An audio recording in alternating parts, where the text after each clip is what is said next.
today is the fourth as well as last day for voting among European Union member states. The elections for the European Parliament are forecast to see a surge in right as well as far-right representatives. SABC News correspondent Trent joins us live from Berlin with the latest on the poll. Trent, a very good afternoon to you. So this is the 10th parliamentary election since, of course, the first direct polls back in 1979, spanning over 4 days this time. Exactly how many countries are participating in this poll? Yeah, that's right. So I am coming to you from one of those polling stations, tens of thousands of them open right now across Germany. This is one of the schools in the Friedrichshain-Kreuzberg district of the German capital. But what we're really seeing today is what's been called Super Sunday, because there are 27 countries within the European Union, and today 21 of them are voting, including some of the big heavy hitters in terms of population-wise: Germany, Italy, France and Spain. Now, what we know is that the European Parliament has got 720 seats. Those are MEPs, members of the European Parliament, that need to be elected. 96 of them will come from Germany, again, just because of its population size. So look, a huge amount of voting. Overall, there are 373 million voters that are eligible to take part in this poll. It's an interesting piece of trivia because it actually makes it the second biggest exercise in democracy in the world after the election in India. Now, European Parliament, Trent, is the world's only directly elected transnational assembly. So let's talk about what are some of the key issues surrounding this particular polls. I'm pretty sure the high cost of living, the energy prices that have skyrocketed, and especially the issue of defense are popular among those. Yeah, absolutely right. I mean, the polling would suggest that there's sort of 5 or 6 big issues that are really dominating the agenda, and it slightly depends on the country because each country kind of has its own domestic politics. What we know in many countries, including Germany, is that immigration, asylum and integration are one of the top issues. About 41% of people here in Germany say for them that's one of the biggest challenges facing the EU, and certainly I think that is why you're sort of seeing a bit of support really building behind the far right, because they've really gone quite strongly on the rhetoric around repatriating people back to places like Tunisia and Egypt. But then also cost of living, huge one. We've seen energy prices skyrocket in recent years because of the war in Ukraine. Climate change, an issue for about 1 in 5 people, particularly Green voters.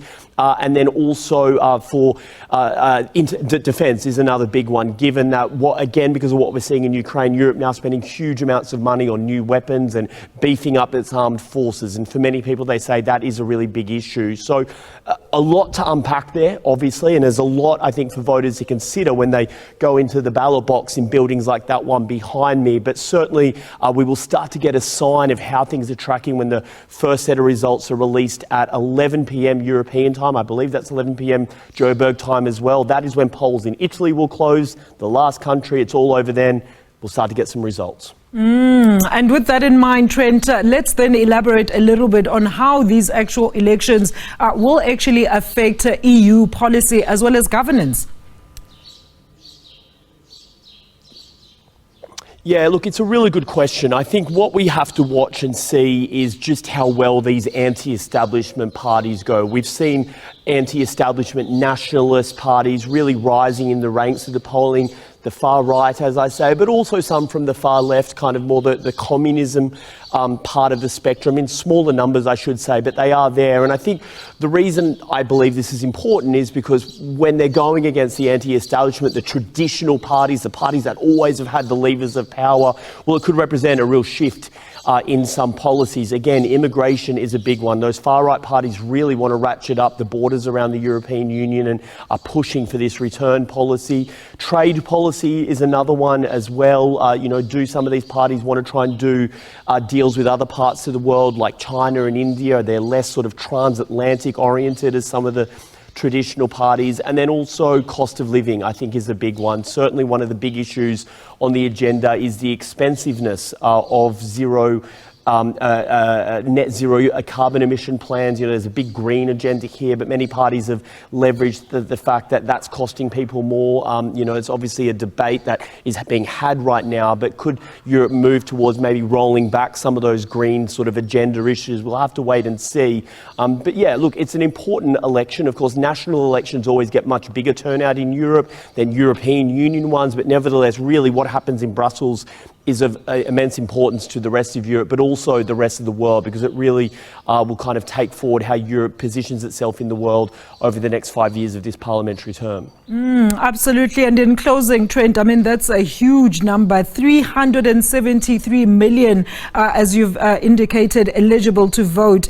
We've just had votes here in South Africa almost about a week ago. Have you heard any reports of any incidents or protests or any issues at polling station? I can see where you are currently right now. It looks like everything is going accordingly.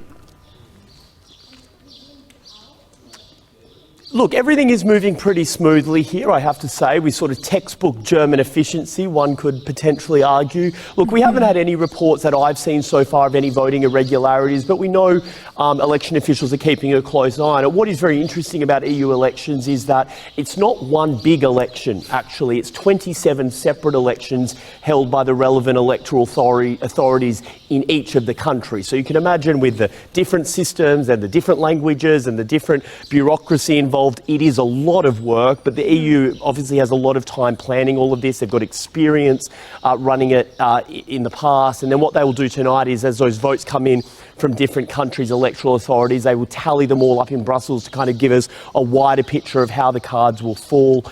A very interesting exercise in democracy. I should just mention finally, some critics of the system will look at the European Commission President Ursula von der Leyen, for example. She is running for a second term, but her name doesn't appear anywhere on any ballot papers. The way she will secure that position is effectively through backroom deals when the parties get their seats in the parliament. Some say that's not the most democratic system, but nevertheless, that's the way Europe works right now. Whether she gets a second term again, I think will depend very much on how those anti-establishment parties fare. Thank you so much for that comprehensive update. That is SABC News correspondent Trent Murray live to us from Berlin with an update on the EU election. And it says around 11 p.m. South African time is when, of course, some of those results should start trickling in.